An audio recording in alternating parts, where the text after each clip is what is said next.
All right. Hi, everyone. Welcome to Your Body Has Your Back. This is going to be a pretty heavy information dense presentation, but I'm going to use a lot of science, but then also wrap it into how you can actually start to use this knowledge and awareness to step out of fear, feeling like there's something wrong with you, or just feeling like you don't deserve to be happy or feel good until this happens. A lot of the work that I do really focuses on stepping away from that rigid self-care routines so that you can start to feel good now. And you don't have to wait until you do a protocol or until you lose 30 pounds or until something A, B, or C happens, that you can start to heal and live in the moment right this second. So I'm going to go ahead and share my screen.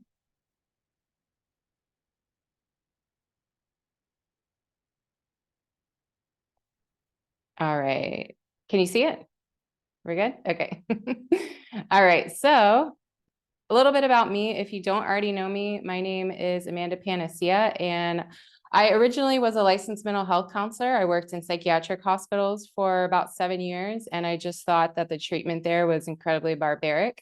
And because I was really interested in my own health and biohacking and nutrition, I went back to school for functional medicine. It's been about 3.5 years now since I graduated with a master's in human nutrition and functional medicine.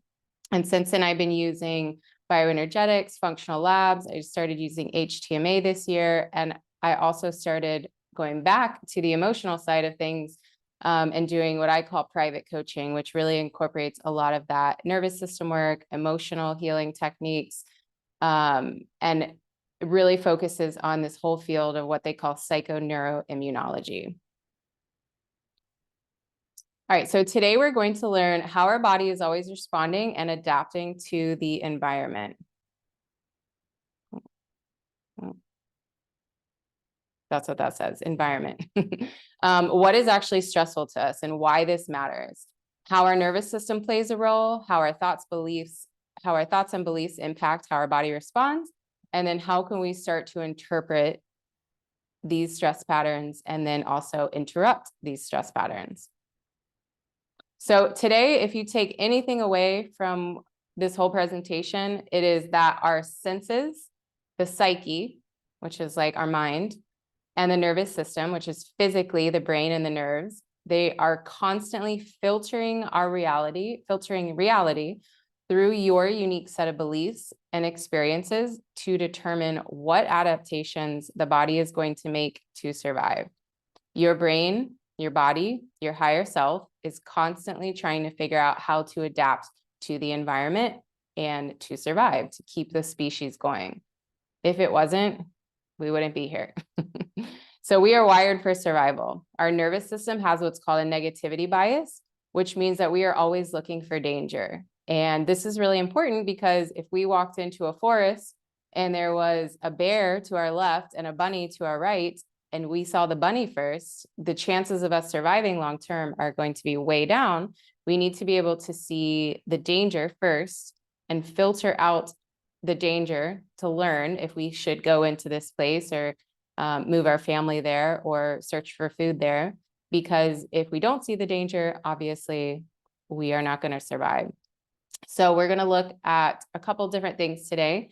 There's different types of memory. We have explicit memory, which is the memory of the mind. So this is like, oh, I remember that house I lived in when I was 5 years old. You can picture it, you can see the colors, you can go into the rooms. And then we have what's called implicit memory, which is the memory of the body. So this is going to be like muscle memory when you're on autopilot. This is the reason you can hop on a bike after not riding one for 10 years and still remember how to do it. And then we also have emotions, which we attach to these memories. So we're going to attach an emotion to that house we lived in. You know, there was probably good, bad, in between neutral things that happened in that house. But if there was something big, like a major event, like a trauma or like a big life change event that happened there, that's probably what we're going to remember. Because just like when we walk into a room and we or a forest or a field, we need to know what's dangerous. Our brain needs to remember what was dangerous back then to also protect us from the future, because we, as a human, we need to be able to predict what's going to happen. And our subconscious remembers all of the bad things that have happened to try and protect us from those future bad things that might happen. So orienting, this is a term that I'm going to be using a lot today. And this is basically the primal scanning of the environment to cue to the nervous system and to the brain that all is well and safe. There are two types of orienting. The first one is defensive orienting. And this is basically like using your senses to determine if an area or a person or food or et cetera is dangerous. So this is like when animals are in the wild and they hear a twig breaking, like something walked on it. Like, what is that sound? You orient, you turn towards it, and you put all of your focus on hearing. You kind of shut down the other senses in that moment to heighten that sense. This also is going to determine like if we go into fight or flight or if shutdown is an option. So let's say you walk into a house, you go into the kitchen's on fire. You preferably would not want to go into shutdown. And this is something that as humans, we use our higher brain to determine that. So if you think about those goats that when they get scared, they kind of like get rigid and fall over, that is not always the best thing to do for the goat if there was a fire. So as humans, we have that higher consciousness that kind of allows us to determine, is this, which plan of actions is the safest for this situation? And then we have what's called exploratory orienting. And this is like when you're a child and you're learning to kind of step away from your guardians, from your parents, and you're exploring within reason. You know, we as kids, you'll see like a little kid like running really fast in front of their mom, and then they'll turn around. Like, is this okay? Was this too far? And safety is really important here. Kids need to feel safe to be able to exploratory orient. This is how we learn. This is how we start to develop those beliefs about reality. And this is also as adults, you know, when we travel, when we go into a city, when we're going on a hike in nature we've never been before, this is feeling safe enough to explore. Kids will do this. They'll orient to something fun. So if you've ever been around a child, you walk into a room and they're like, look at the fire truck. And you're like, where on earth do you see a fire truck? Like they are finding something that helps them to tap into like what's fun and what's entertaining, because this is safe to them. This is what helps them to feel calm. So the ways that we orient are through the senses. So this is going to be sight, touch, smell, taste, and hearing. And then all of the sensory information is transmitted from the peripheral nervous system, which is like our nerves, to the central nervous system, which is like the brain. And then the brain, or the thalamus, is going to receive most of the sensory signals, and they pass them along to the appropriate area of the cerebral cortex to be processed. Sensory information regarding smell is actually through the olfactory bulb, not the thalamus. So it makes you wonder, like, why is the sense of smell going through a different part of the brain? What is the importance here? And this is a nice little graph that kind of shows, okay, so all of the sensory input goes through the thalamus.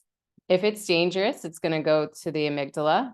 And this is part of the limbic brain, which we're about to talk about what that is. But smell goes straight to the amygdala if it's dangerous. It does not need to go through the thalamus. So it makes you wonder, why is this? Like, why is smell so important?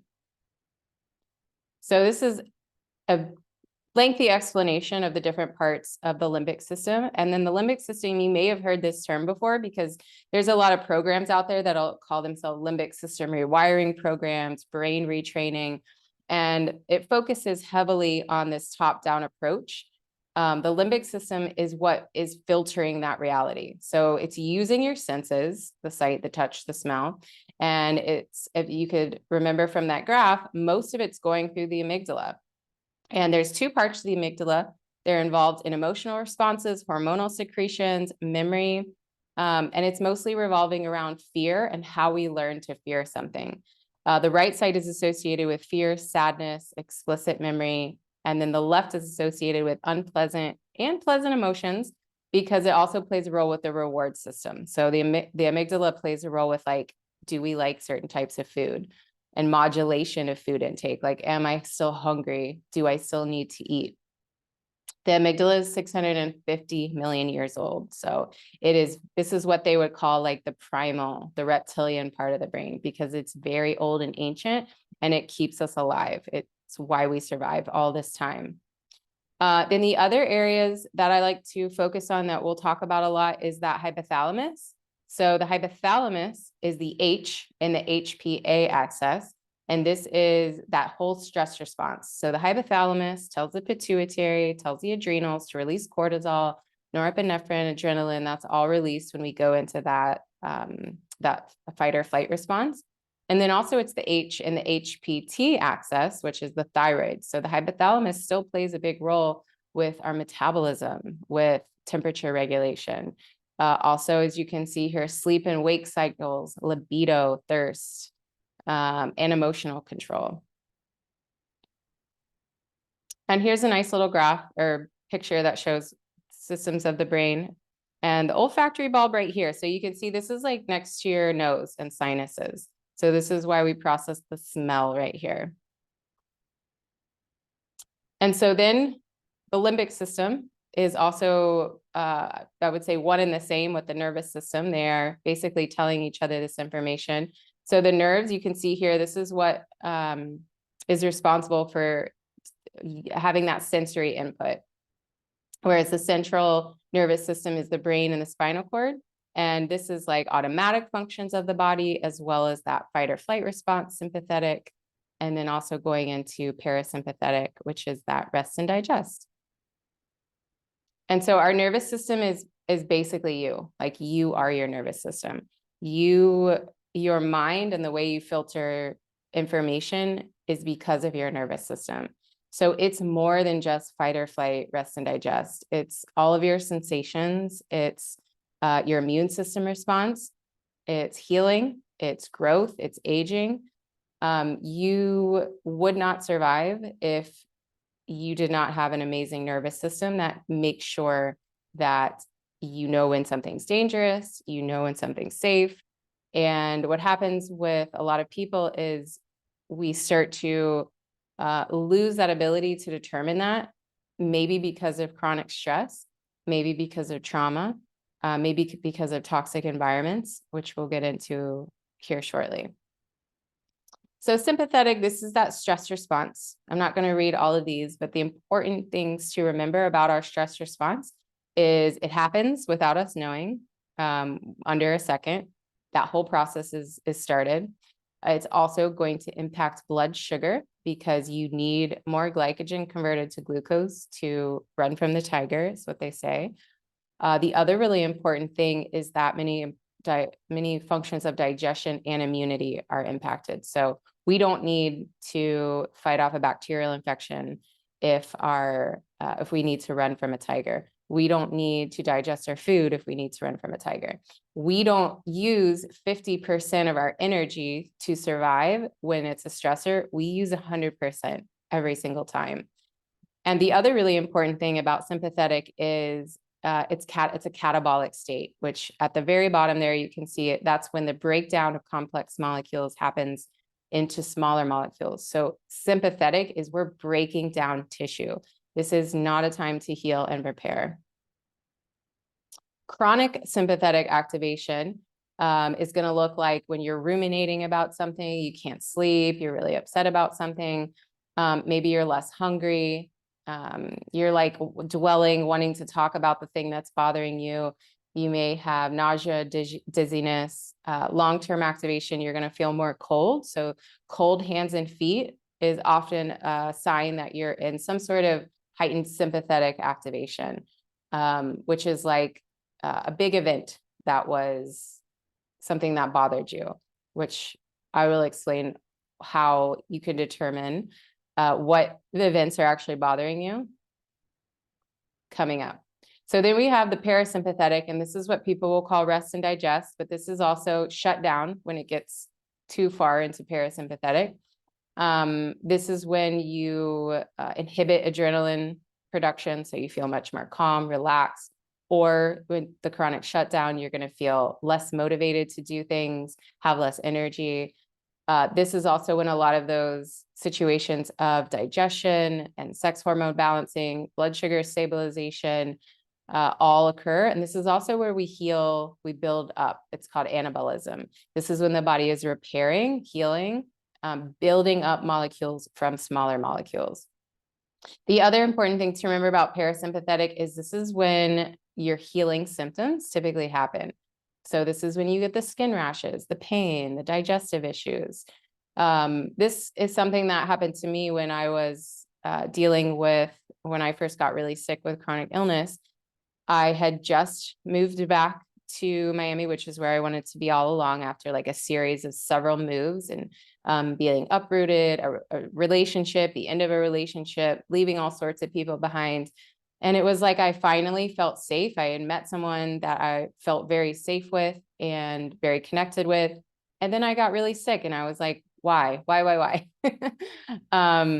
Because I had, mold exposures in the past. I never got sick. I had crazy illnesses before, never got fully chronically ill. And this is something that resonates with a lot of people that I talk to. It's like things finally calm down.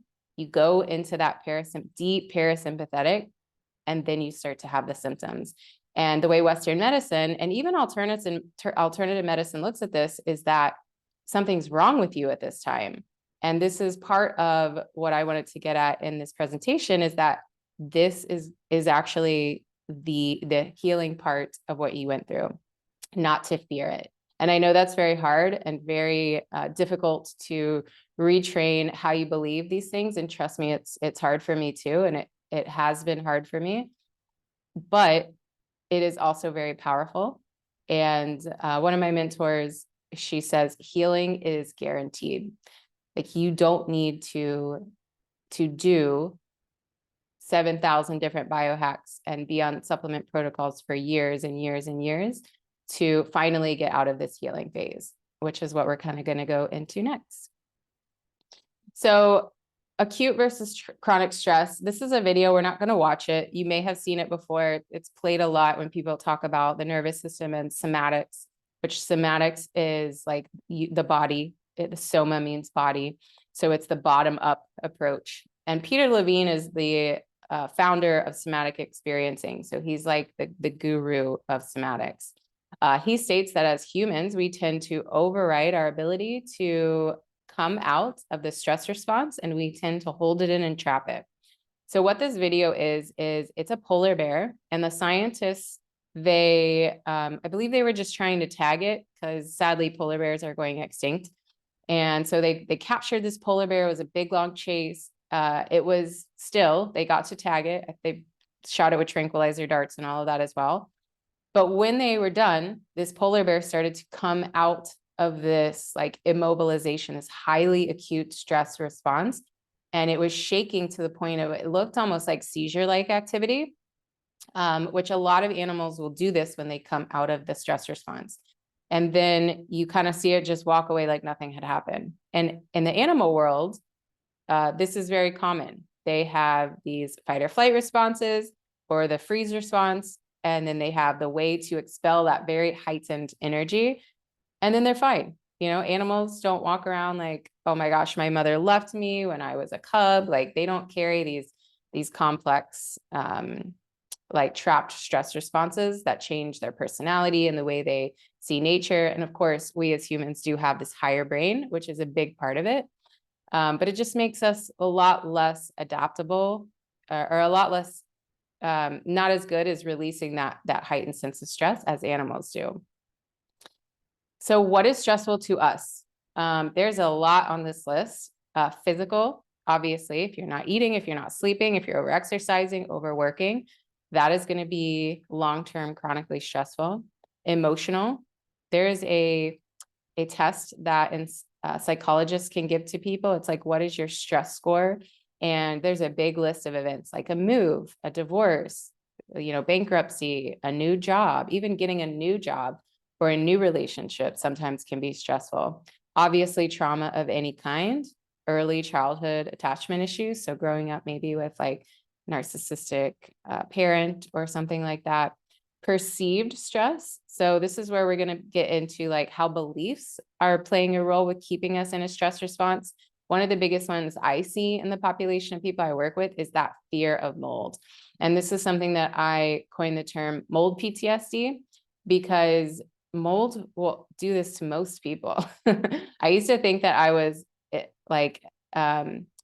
I wasn't susceptible to the things that mold does to your brain because, okay, I knew about it. I was already a therapist. I knew how the brain worked and behavioral therapy, and you just got to change the way you think and then things get better, et cetera. But I was very wrong. So mold can definitely impact the limbic system, because guess where mold goes into the nose? It goes right up into the sinuses, which is where we have that olfactory bulb. And the olfactory bulb goes right into the limbic part of the brain. And so if you're in a situation where you have water damage building, you are going to be chronically activating that limbic system response. There's a toxin, there's a toxin, there's a toxin. And over time, that will give you limbic system dysregulation, which is why those limbic and brain rewiring programs are so popular for people that have been through mold illness. Perceived stress is also going to be like feeling like you did something wrong. You know, if you have a toxic relationship and they're constantly gaslighting you or telling you, you know, you're no good, et cetera, feeling like you're unlovable. So these types of belief patterns can come from childhood, adulthood, really any aspect of your life that may have changed the way you believe about yourself or the way you believe about the world. Imagined. So this is when you're ruminating and you're thinking about things that haven't happened yet. They're literally imagined, but we can send our body into the stress response just by visualizing or imagining or ruminating about things that are not real. They don't exist. And this is really important because this is one of the reasons people kind of get stuck in those looping thoughts, which is where we're going to address how to get out of those, how to interrupt that a bit at the end. Then we have internal stressors. So this could be something like metabolic syndrome, autoimmune processes, allergies. With the internal stressors, you know, it's kind of like what came first, the chicken or the egg. So, you know, obviously there was a trigger or reason that you have this internal stressor. But even if those external stressors are gone, these processes might still be going, which can just perpetuate the stress response. Then we have toxicity. So of course, like water damage buildings, chronic infections like Lyme. Again, what came first, the chicken or the egg? Why do some people get Lyme and other people don't? Chemical exposures, heavy metals, standard American diet. And then there's generational stressors. Stress and trauma is well documented to be studied that it does pass down. I listed a study here that shows about pregnant women affected by the famine in the Netherlands in the 1940s, who gave birth to children who had higher rates of obesity, diabetes, and schizophrenia. And this is documented like with the Holocaust and things like that as well. They have shown that mother stress levels and their hormonal imbalances, like with cortisol and things like that, can be passed down. So all of these things are going to impact your orienting. Why? Why does this impact our orienting? So if we have trauma, chronic stress, toxic environments, this is going to teach us to start to shut down these senses from the body. And this is because it feels unsafe.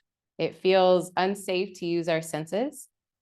We don't feel like we can explore, like we can exploratory orient. And then we're going to shut down these messages from the body. So this is going to then impact our defensive orienting, which is how we know if something's dangerous. And when we stop using our senses, when we decide something is unsafe, we realize we can't get out of the situation oftentimes. And so we just start to avoid everything. We don't feel safe. People start to feel unsafe to even, you know, go in different buildings. Maybe there's mold in the building. You know, people feel unsafe to leave their house sometimes, to leave a relationship. You start to not feel like you can do that exploratory orienting. And I listed trauma here in the ACE studies because this is an obvious one, which is well studied. The ACE studies, if you're not familiar with them, they were done with a middle-class population, a very large population. So it was not like poverty. It was not people in low-income housing. It was middle class in the San Diego area. And they asked about risk of or rates of diseases. And then also they had them fill out a questionnaire about the traumas they had been through. And these were the big T traumas, like abuse, addiction in the home, like neglect, things like that, being, molested or something like that. These are really big traumas. Death of a parent, prison of a parent, things like that. And what they found was the higher the ACE score, the higher the risk of these chronic diseases were. And what I found in the last year is that there's actually a blueprint for how these situations, not just the big T traumas, but even also little T traumas, actually impact which diseases and which organs become stressed and change to adapt to our environment. So before we get into that, I just wanted to touch base on polyvagal theory. This was discussed by Dr. Stephen Porges, and it basically discusses a ladder-like explanation to how we move through these nervous system states. So ventral vagal, this is when we feel safe, connected, empathetic, grounded. This is when we can smile and laugh and interact with people, where we have compassion to others. Sympathetic activation, this is what we just went through. That's that fight or flight response. And then lastly, we have the dorsal vagal, which that is the shutdown response. I remember it, D for done, like you're done. And this is that immobilization, like I can't escape this. And so this is when people feel very hopeless, helpless, unmotivated, numb, like you don't feel safe to even feel your body, disassociating. And these are not, we're going to move through all of these like on a daily basis. So the goal is not to that one of them is bad. We need that sympathetic activation to be motivated to do things, to, get the courage to quit our job when we need to, or leave a relationship. We need all of them and they're all equally important, but anyone dealing with chronic symptoms or chronic mental health symptoms most likely is getting stuck down here in either one of these, sympathetic or dorsal vagal. And then I mentioned earlier psychoneuroimmunology. So this is the study of how the nervous system, as well as emotions, impacts our immune system. And Candace Pert, she was one of the people who were looking into emotions and neuropeptides. It's all very fascinating research. But it just goes to show you that the emotions that we feel and our nervous system's response to everything that's ever happened to us and everything that we've ever believed, 100% impacts our immune system.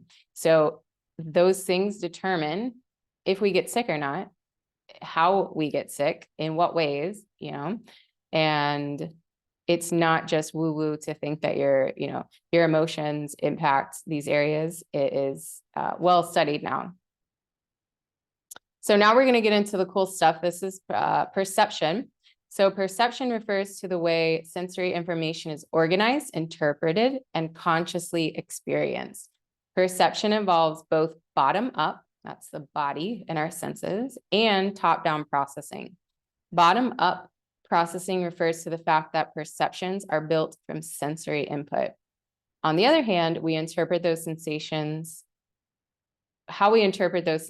is influenced by our available knowledge, our experiences, and our thoughts. So we filter those senses, those sensations through what makes sense to us. So this is a fun little activity. Looking at this shape, just seeing it alone, it engages in bottom-up processing. There is no context to give it a specific meaning. We're just looking at these colors and the shape.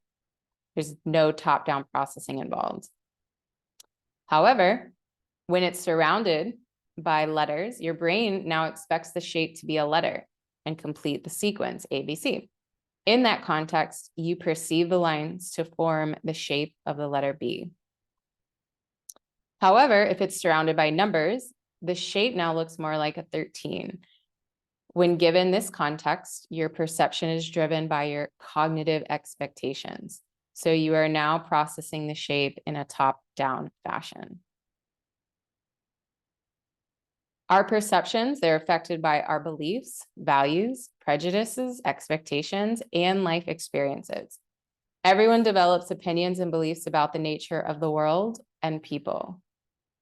But our beliefs are not isolated. So, when you have a belief, it's not, oh, well, I was just told this and now I believe it. It's usually part of an organized system, which is called a schema. And these kind of change and develop as we age and grow. So these belief systems or schemas are going to be related to our personal experiences, the people we meet, so that we develop a better understanding just how the world works. And this is going to be influenced by our families, communities, media, relationships, general exposure to culture, and beliefs can be inaccurate until they're challenged. So I think back, like a good example of this is when I was younger, like high school era and things like that.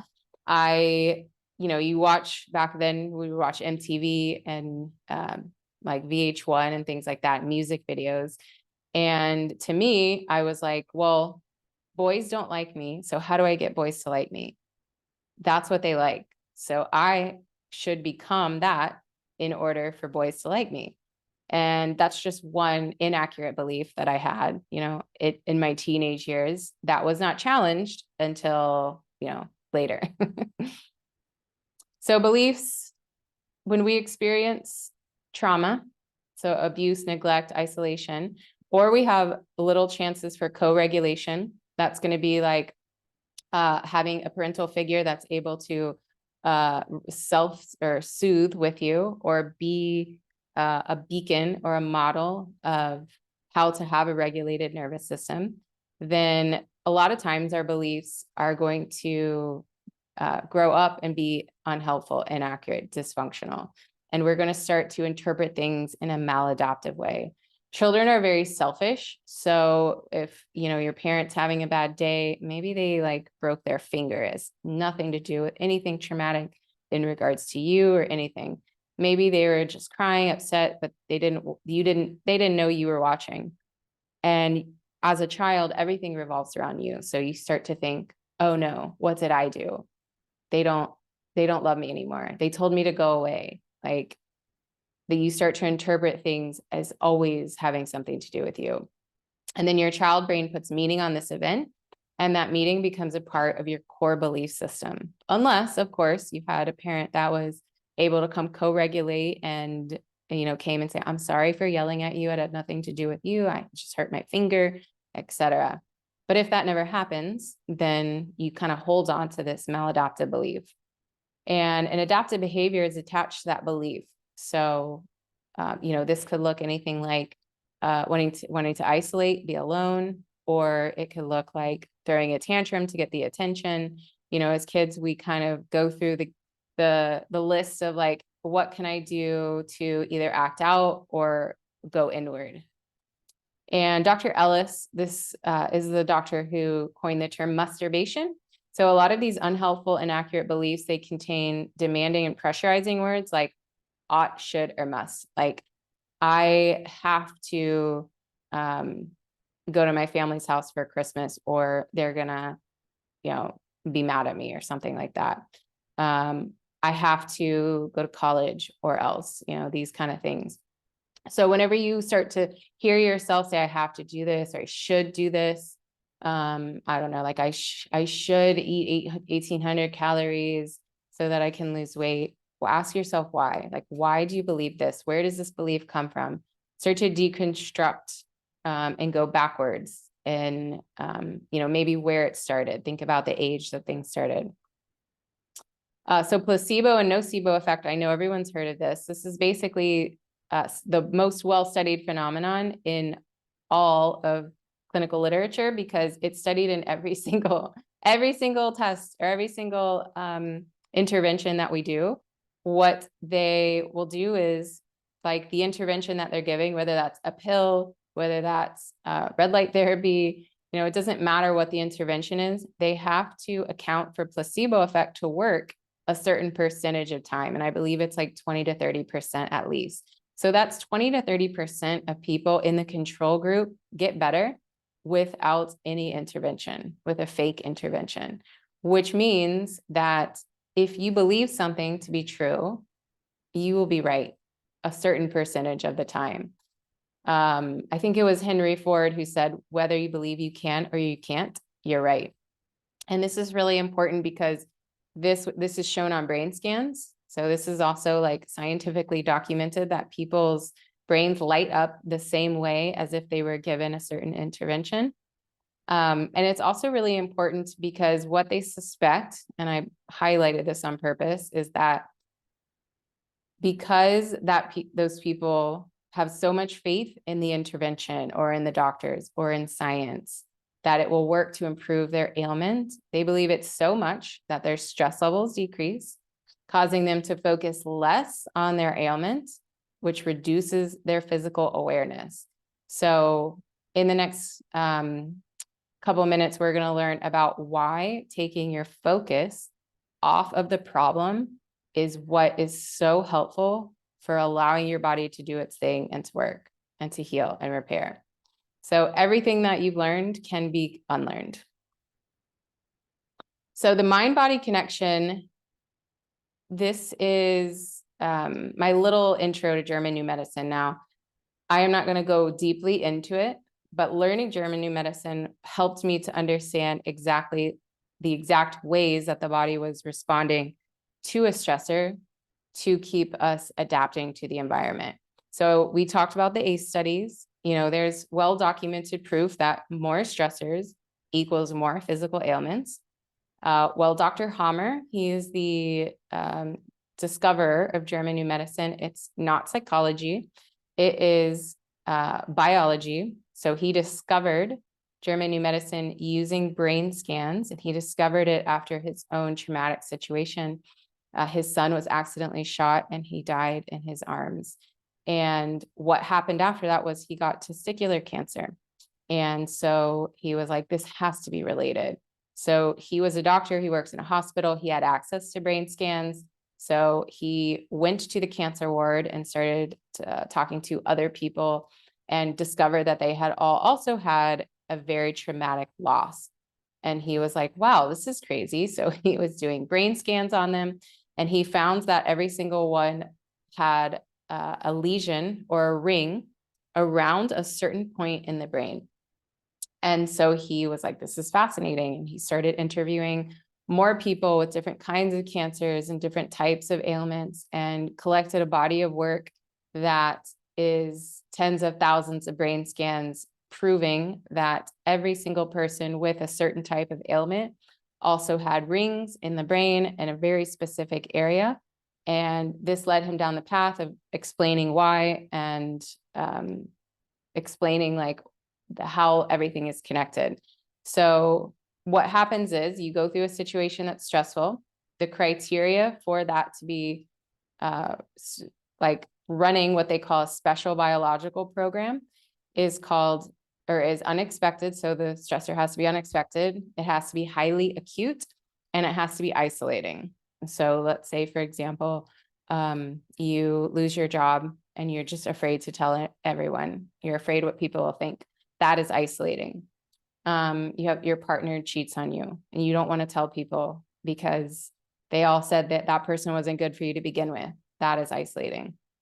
Anything that is not isolating, not highly acute, and not unexpected. So for example, like let's say you're in a toxic relationship, but you expect that person to constantly be toxic. That's not unexpected.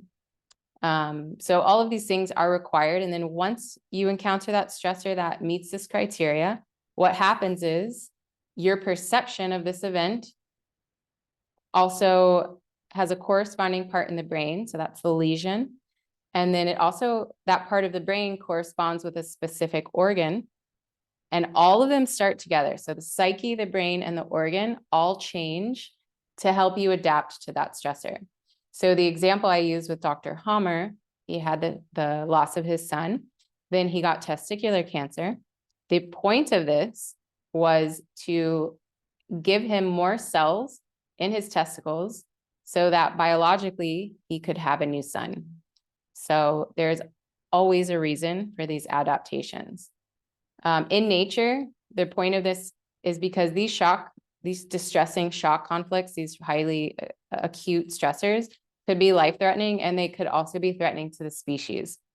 So this is why, as humans, we have the same ability to adapt. Now, in nature, these are going to be like truly life-threatening things. A drought, a predator that ate your cubs. Think about the loss of his son. Not being strong enough to win a fight with an alpha male, being the slowest in the litter and missing out on food, going through starvation. So the body is like, well, we want to survive. So it creates this adaptation with the organs, with the cells of the organs to help the species survive. So the brain orchestrates specific changes to the organ to improve its function to aid in our survival. So animals experience this very literally. Like I said, predator comes and eats all the cubs. And so then you need more cells on your ovaries or your testicles to make more cubs, literally. That makes sense. However, humans, we experience these stressors figuratively. So for example, let's say you lost your business in 2020 because of what happened. This might trigger a quote unquote starvation conflict because you might think, oh no, now I don't have enough money. I can't buy food. I will starve. And so obviously that's probably not going to happen, but this is an example of how we figuratively experience these stressors. Or it could trigger if you perceive your job like your baby. And I use the word perceive because our perception is the most important aspect of this. If you perceived your job like your baby and you lost your baby, this person might develop testicular cancer. And again, this was discovered with brain scans that Dr. Hammer used and tens of thousands of case studies detailing people's experiences. And it has also been replicated by several doctors. I don't know the exact amount, and they have all signed that it has been 100% accurate. And I've even spoken to some people, just meeting people through Instagram that learned German New Medicine through like in other countries and things like that, or they knew doctors who used brain scans, and they also replicated his findings, and true 100% of the time, which is just absolutely fascinating. So I'm going to give you another example, a death-fright conflict, because this happens a lot. So a death-fright conflict means you're afraid you're going to die, or you're afraid someone else is going to die.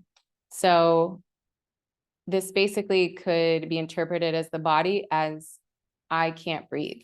I'm going to die. I can't breathe. Think about when we get startled, we go, we try to suck in that air. So quote unquote, not being able to catch an air morsel. This can be any kind of death fright. So a lot of times this will happen with diagnoses too. So a diagnosis shock can trigger a death fright conflict, especially cancer, because you start to think, oh no, I'm not going to survive.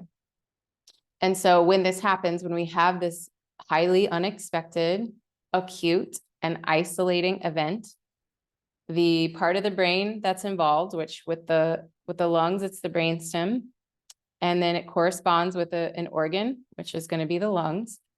And so what the brain says is, oh, you couldn't breathe? I am going to cause cell proliferation, which is growth, the growth of new cells, to that area so that you can breathe better. We need more air. I'm going to send you more air. I'm going to send you more cells to get more air. And so this could look like a tumor or a cyst. And then once the conflict is resolved, or once we go into that parasympathetic or relaxed, maybe they say, oh, it's not cancer, actually. It's benign. You're fine. We don't even need to remove it. I was totally wrong. So sorry. You go into that, I'm relaxed now. So we go into that parasympathetic, and then the brain is going to be like, okay, well, we don't need these extra cells anymore.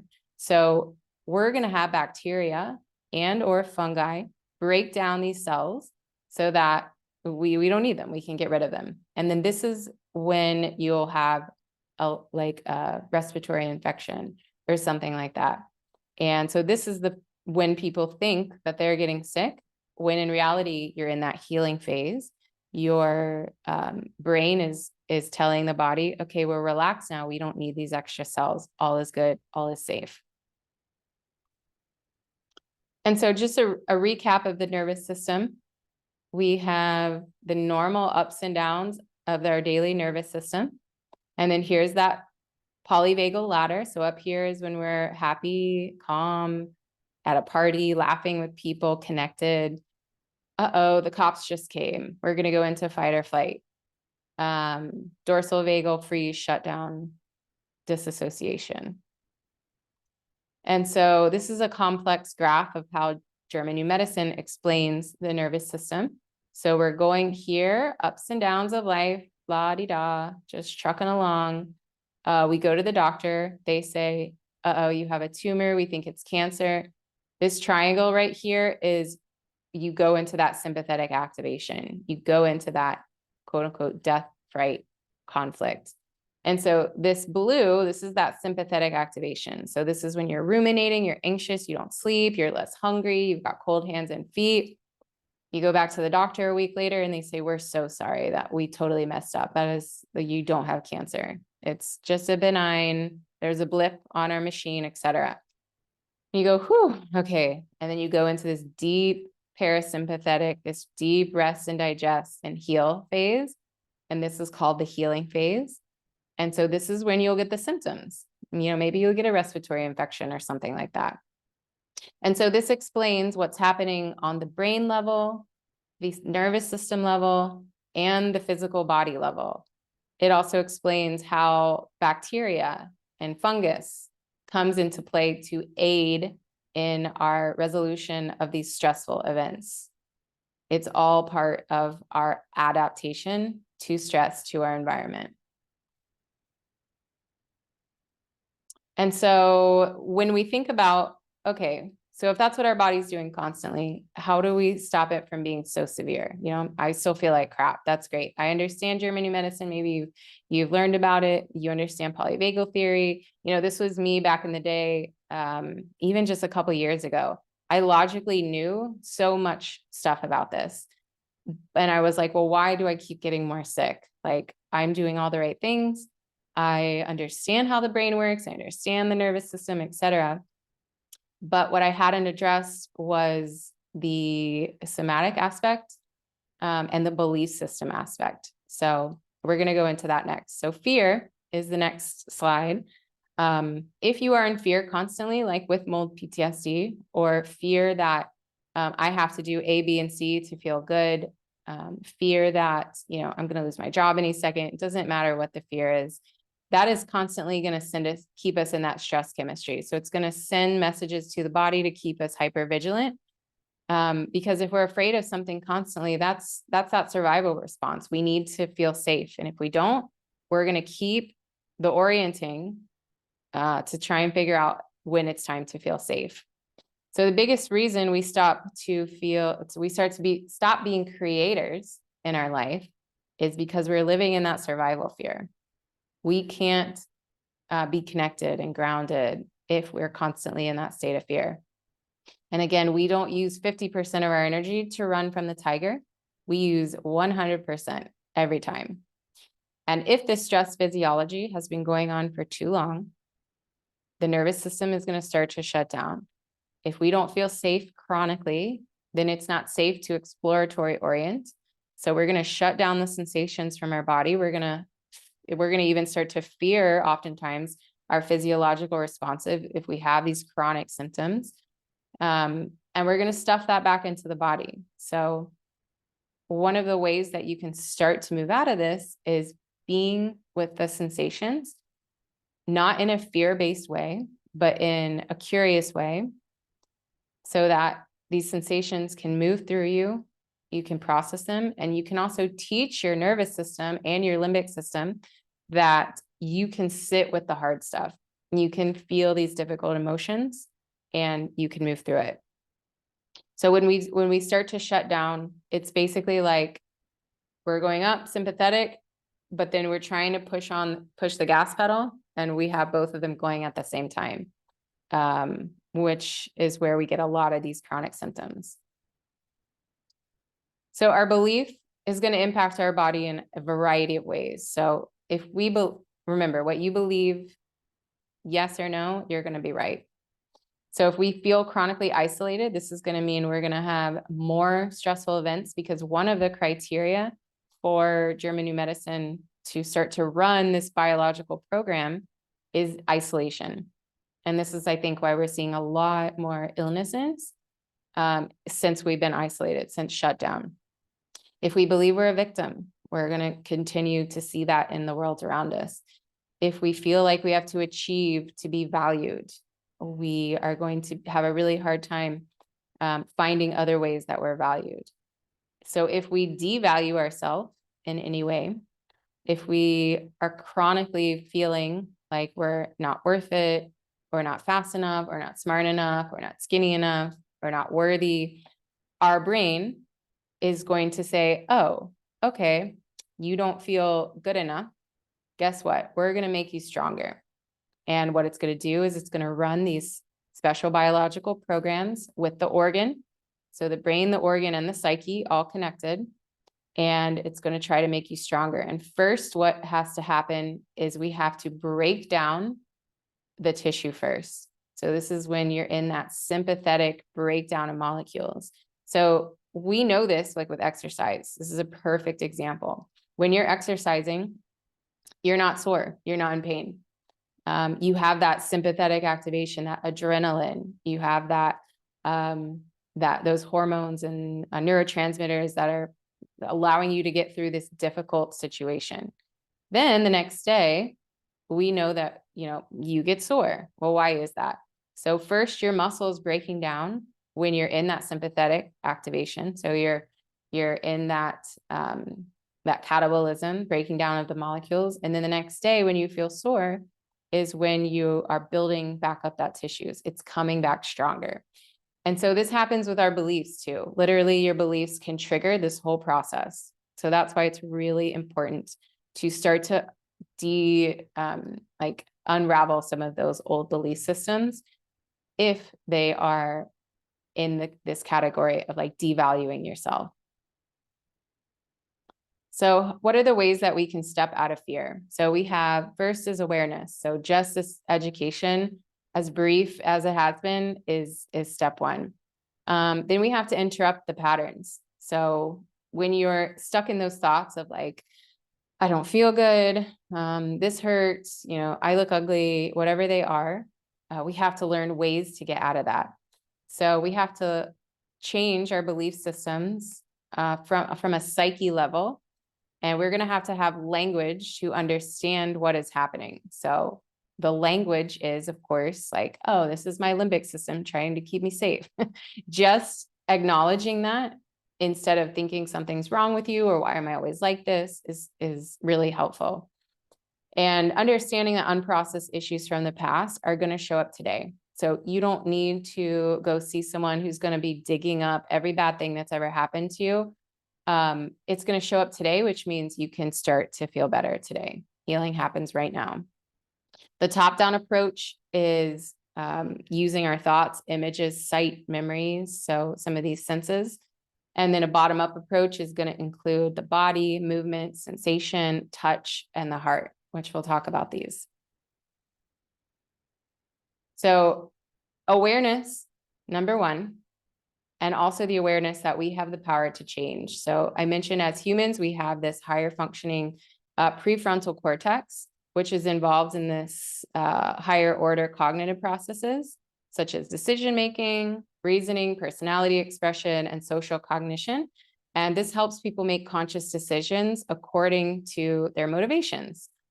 So if we shift our perceptions and we widen our capacity, not just for stress and discomfort, but also for pleasure and feeling good, then we are going to experience pleasure and feeling good more often. It seems really simple, right? Let's imagine we have a bucket. We have two buckets, and one of them holds all the pain, the anger, the suffering. And And this is really full, like, which means it's going to be tipping the scales. The pain bucket is excruciatingly heavy. And we have this other bucket, which is very empty. We don't have the creativity. We don't have the hanging out with friends. We don't go into nature just for the fun of it. We don't use art or dance anymore because our pain bucket is so heavy. What we need to do is fill up this pleasure bucket until the scales start to become more even. And the more you fill up the pleasure bucket, the more it's going to start to tip this way. And so this is some of the tools that we're going to be talking about now. Like, how do we actually do that? So one of the ways is it's called building somatic and nervous system capacity. So again, you're widening this capacity. You want your bucket to be much bigger for the feelings of pleasure. And also you want to be able to sit with those feelings of pain without going into that sympathetic and avoidant or shutdown. Because if we don't have a wide enough capacity to handle these painful things, that bucket's going to stay very, very filled. And what we want to do is we want to start to take some of those pains out, some of those stressors out. And we can't do that if we don't know how, because the nervous system, you'll start to feel that sympathetic again. And that's scary to you. That didn't feel good. And so the nervous system's just going to shut back down into that dorsal vagal shutdown. So we have to do this slowly. And it is a very slow process. Nervous system resiliency, nervous system healing is months to years, and it's a practice. It's not like, just like with the gym, you don't go to the gym one day and like, okay, I did it. I did a nervous system practice. Now I should feel better. It has to be every day, and it has to be like all day. So these are some of the things that we're going to be talking about that helped me a lot, kind of step back into the now and widening this capacity. Because for me, I was incredibly shut down. Like, if you ask me what I was feeling, even emotionally, physically, there was a lot of, I don't really know. And I saw other people who had these great emotions, mood swings and opinions about things. And I just didn't have them. I didn't really care. It was like, I didn't have my body was cut off from my brain. And oftentimes you're very, very much up in the brain. So I was learning constantly about things, learning, like, how does this work? Why do I feel like this, etc. But I wasn't using the tools to connect the two things. So again, your nervous system, your brain, it acts the same as something's happening right now in reality, or if it's totally imagined, made up, if it's just a memory. So your belief becomes your biology. Also, we have the phenomenon of stress addiction. So when we go into the sympathetic activation, we release adrenaline, noradrenaline. Stress also releases a little bit of dopamine. So it does feel a little bit good. And this is because, again, we need to survive. If running from the tiger didn't feel at least a little bit good, our motivation to do that would be much less. So dopamine encourages the behavior. So if we use a maladaptive coping mechanism to deal with a stressor, we still had a little bit of dopamine getting released. And so we got rewarded for it. The first time you use alcohol or drugs or something like that, the reward center of the brain was like, that was great. We had a lot of fun and we didn't feel the pain that we felt yesterday. So that's a good coping skill. Let's do that again. The effect is to increase mobilization and to adapt to the new circumstance. We do like the feelings of these stress hormones, like I mentioned, which is going to create an attachment to the thing that causes the stress as an excuse to feel the stress. So you often wonder why some people stay in traumatic relationships or toxic environments. I need this annoying, crappy job to feel the anger so that I can get that stress response and feel that little bit of dopamine. And this sounds kind of crazy at first, but if you think about it, this is how we as humans work, and we try to rationalize a lot in our lives. And this may be one of the mechanisms behind it. So people use the problems in their life to reaffirm the addiction to the emotional state. So again, just like I mentioned, the stressful job, the relationship, it makes us feel something, and that's better than feeling nothing. So, addiction to sex, gambling, drugs, alcohol. We feel something for a brief moment. And I can really relate to this. It was very hard for me to connect with people without alcohol for a long time. And, if you feel so shut down, then it's hard to get into that ventral vagal, that top of the ladder, that connected, grounded state. If you feel bad all the time, if you feel worthless all the time, you can't get all the way up into that. And so you use that maladaptive coping mechanism to get there. So since we can turn on our stress hormones just by thought alone, we can become addicted to our thoughts too. So when I was really sick, when my skin was just melting off and painful everywhere, you couldn't move, I was thinking about it 100% of the day. And this is when I realized, like, oh God, I need some brain retraining help. I finally felt what it was like to literally not be able to turn off one ruminating thought over and over and over and over again. And I was like, this is fascinating. I have to get out of this. I have to learn the ways to get out of this, which is what we're going to learn next. So awareness, this is going to be, oh, I realize I'm thinking about my skin 100% of the time. That's all it takes. That's the awareness. Thinking about what are these avoidant, fawning, fight or flight behaviors? What am I trying to avoid? Or what am I trying to resolve? What am I trying to figure out by these ruminating thoughts? So do I perceive some sort of discomfort as a threat? Am I feeling anything in my body right now? So using the language to determine what sensations are happening in my body when I'm stuck up here. So already we're aware that these are connected, and we're starting to move downward. We're starting to tap into what's happening in the body. In order to shift our emotional and psychological state, we need to have an understanding of what's happening.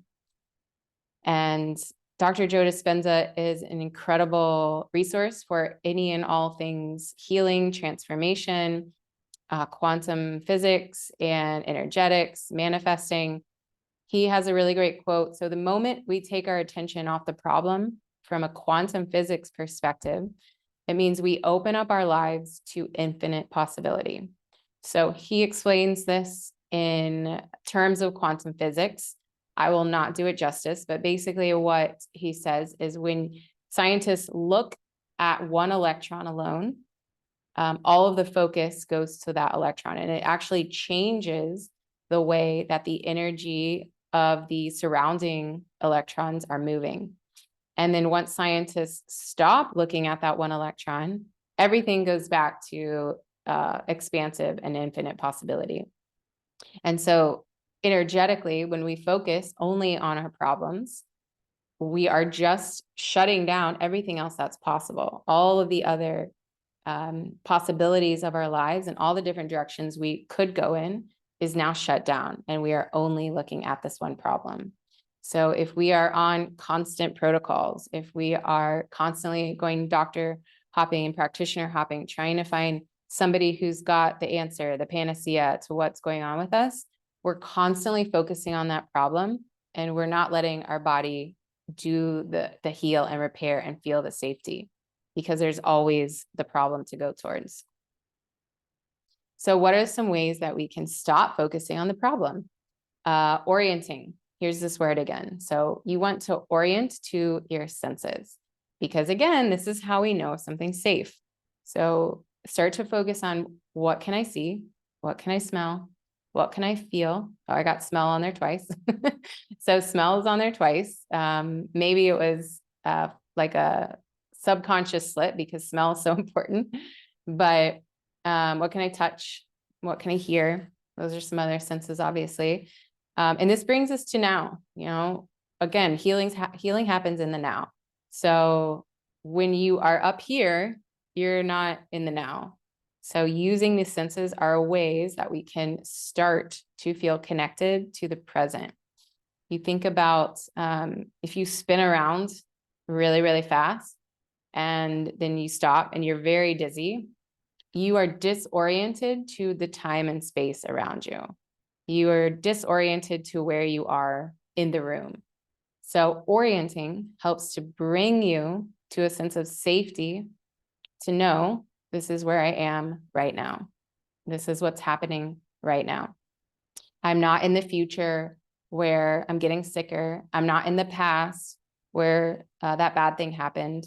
I am here right now and everything is safe. Also with studies with depression and anxiety, people with like clinical diagnoses, they stop seeing beauty. So start to notice what's beautiful. Start to notice something you like in your house or outside. For me, I love palm trees. So I moved to a place that has tons of palm trees. And when I moved away from this place and there were no palm trees, I could tell that I was not as happy. I missed looking at the palm trees. So of course, if you're in that boat, you can always buy a palm tree, you know, you can get a plant or something like that. But just noticing little things that you may be thankful for. There's so much studies on gratitude and how it helps to shift our brain state and get us out of that fear, to put us more into the connection. And that brain state is more of that safety, relaxation, nervous system, which is when the healing and repair happens. So noticing when you actually feel good and trying to connect with that feeling. So in a lot of the brain retraining, nervous system transformation programs, there's a lot of recommendations to find like your happy place, find your true self, your higher self, and connect with that person, connect with what it feels like to be that person. Because remember, we attach an emotion to a memory. We attach an emotion to the sensations of the body. So the more we can connect with that, the more we're going to bring in that feeling here. So I saw there was a chat. Let me look. Oh, you're fine, Nikki. Go ahead. All right, bye.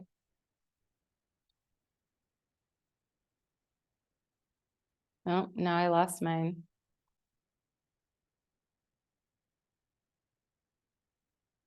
All right, well, I'm Black, but okay, so back to connecting with that feeling.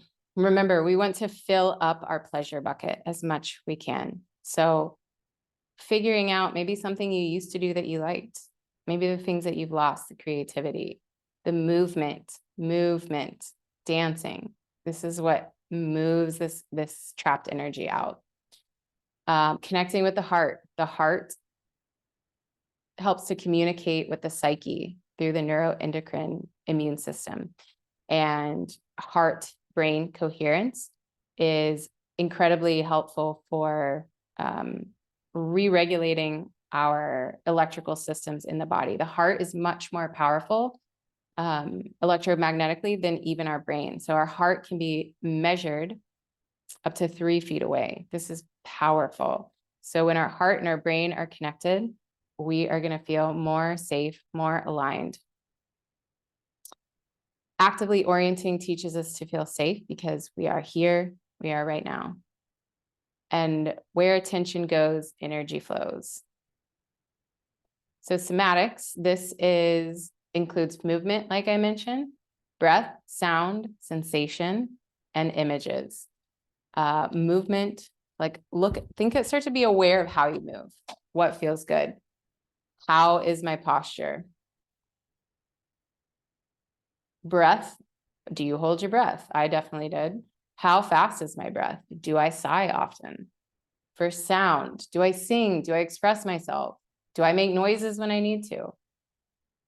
Sensation, do I notice sensation throughout the day? Do I slow down enough to experience pleasurable touch? Do I receive touch with ease? These are all just questions to ask yourself. You know, how connected am I with my body? And then images. What imagery can I use to feel pleasure? What images can I use to help self-soothe, to help give heavy thoughts or memories less weight?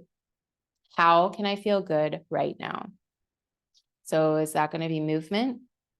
Can I feel better with imagining this safe place, this true self? Can I send a sensation of safety by giving myself a head massage? Can I sing? Can I put on music and dance and sing? What are some ways that I can feel good now? And remember, where your attention goes, energy flows. This is repeated for a reason. So this is because our body follows our mind. So our body is going to follow our mind to the known. Can we shift our attention and energy to a new future? Is this possible for you? Is this possible for your body to follow your mind to this unfamiliar reality? Because we are going to follow it to the known. When we wake up, we go to the bathroom. We know that we're going to go to the kitchen. We know that everything is where we put it last. Like imagine if you went into the kitchen, everything was rearranged. That would send you into extreme fight or flight because WTF, like who did this? I am not safe in my home. You know, the known is very safe, doing the same things over and over again, very safe. We know that it's happening. So again, when we put our focus on a problem or the familiar future, that's all that it's going to be going towards. So the moment you put your energy to a past experience or a past emotion, you're taking the energy from the present. When you are focusing on the things you have to do, your energy is taken from the present and it's going to that predictable future. So if we're constantly focused on the known, the past emotions, the predictable future, our phone, we are taking the energy away from the internal world that has the possibility to shape our reality. Remember, in quantum physics, when you stop focusing on that one electron and zoom out, all of the infinite possibilities become back to that area. Energy is connected to our awareness. So where are we placing our energy? Is it on your pain, your crappy job? If your attention's always on the same thing with the same emotions connected to it, nothing's going to change. And so last slide, this is some of the things to help you remember how to get out of this chronic state of fear, how to start to trust that you have the power. Your body is fully capable. Healing is guaranteed. So step one is to use some of the tools to take the focus off of the problems. And this can include surrender, slowing down, giving your body a sense of safety, using the senses, practicing heart coherence. There are heart rate variability tools. There's heart math that can help you with this. And then connect with the emotions, the sensations and feelings of trust, of connection, of wholeness. If you don't devalue yourself, if you feel whole and worthy, if you trust, then your body doesn't need to go through these special biological programs. Your body does not need to make you stronger if you are already okay, if you are already enough. And it gets those messages by feeling safe. And it feels safe by being in the now, using our senses, aligning with the person that we want to be. And then our body remains in that deep parasympathetic healing. And this is why healing is guaranteed.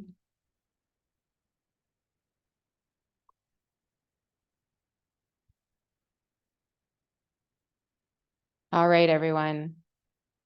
It looks like my camera has stopped working. So I am going to stop the recording and please reach out to me.